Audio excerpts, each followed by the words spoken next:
We're still on arithmetic sequences. Let's do example 2. Which term of the arithmetic sequence 0, -3, -6 is equal to -147?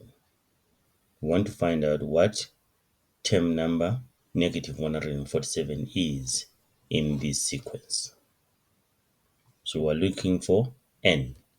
So Tn is equal to a plus n minus 1 d. I'm using this formula because we're talking about what? The arithmetic sequence. What are we looking for here? We're looking for n. We're given Tn, which is the term in the sequence, is -147.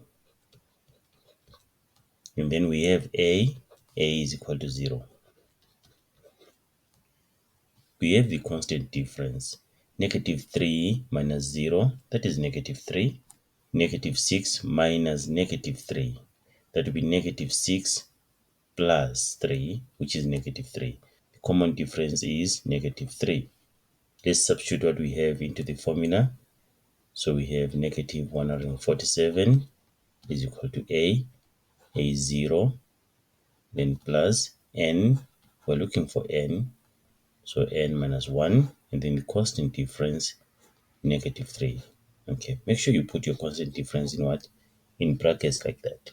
Because if you don't put it in brackets, let's say you write it like this. It's totally different now. From this and this are totally different. Here the operation is we are subtracting.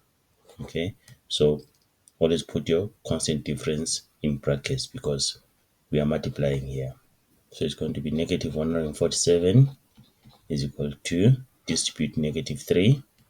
-3 times n, that is -3n. -3 times -1, that is +3.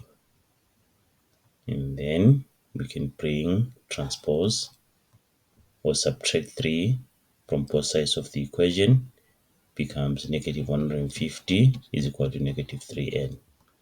Then divide by -3 on both sides of the equation, n is equal to 50. So meaning that -147 is term number 50 in this what? In this sequence.